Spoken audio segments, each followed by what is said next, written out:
Ito ang Suyo to Cervantes Road na matatagpuan sa lalawigan ng Ilocos Sur. Ito ay bahagi ng Tagudin to Cervantes to Sabangan Road. Ang lugar na ito ay nagsisilbing gateway sa kabundukan ng Cordillera at sa lungsod ng Baguio. Madalas itong puntahan ng mga motorcycle riders dahil sa taglay nitong makapigil hiningang tanawin at nakakalulang kalsada. Dahil sa magandang ambience ng lugar na ito ay madalas tumambay ang mga motorista para makapagpahinga at makapag-relax. Kaya sa video na ito ay samahan nyo akong pasadahan ang Suyo to Cervantes Road. Dito lang yan sa probinsya ng Ilocos Sur. Tara, sama kayo sa biyahe ko. Gear up na tayo. Tapos na tayo dito. Tapos na tayo magpalipad ng drone. Putik nang mawala yung drone natin. Putik. Lakas na nga talaga. Fly away pa tayo dito.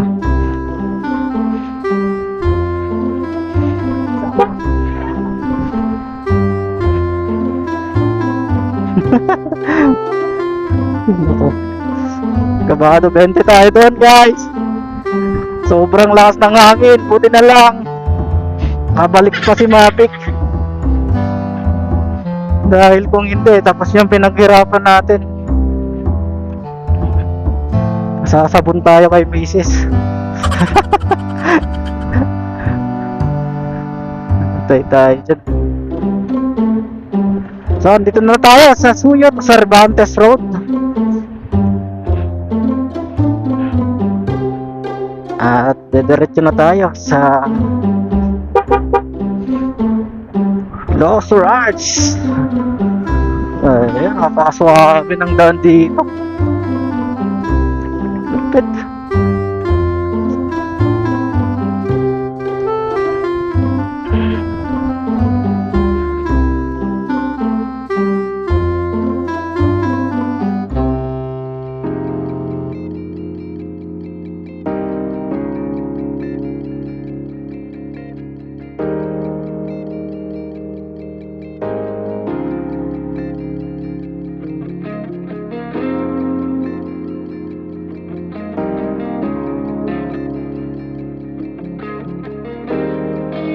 Ahon, sir. Woo! Solid. Buti na dito, guys. Medyo kalmado na. Wala nang ganong hangin. So, mag-stop over tayo saglit doon.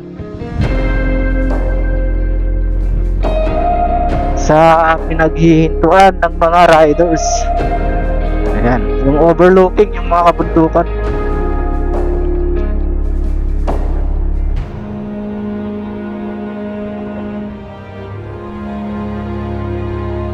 Sa video na ito,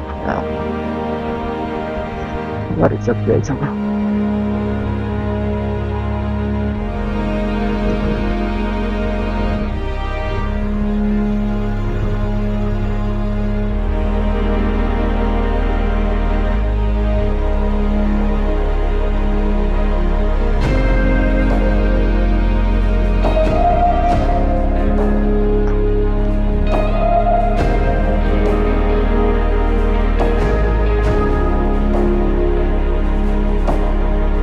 Ay, puti.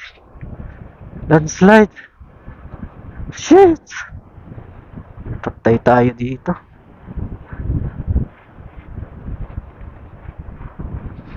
Kakatakot.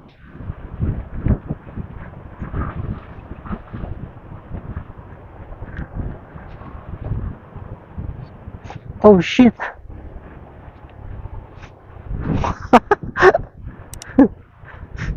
Landslide. Nakakatakot dito. Grabe.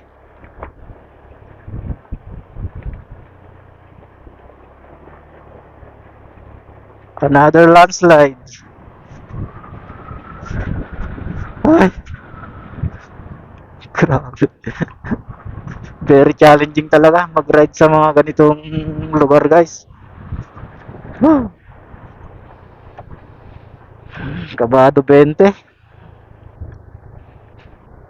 Bukod sa napakadelikado na ng kalsada, ay muntik pang na-fly away yung ating drone. Oh, nako.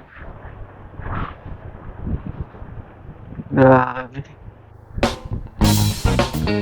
Solid.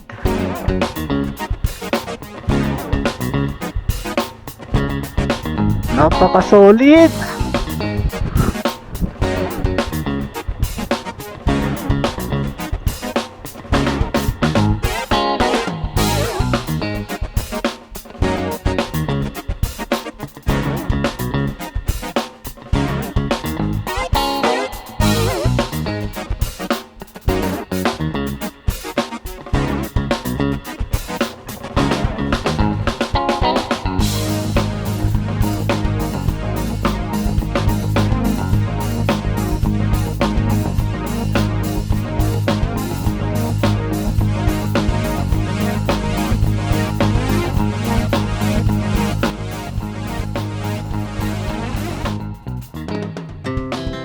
Our hearts beat to the city streets.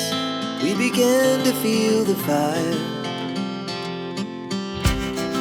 We rise like tall buildings as the chemicals they take us higher. The night's young, it has just begun as she puts her hand in mine. We wanna chase the night.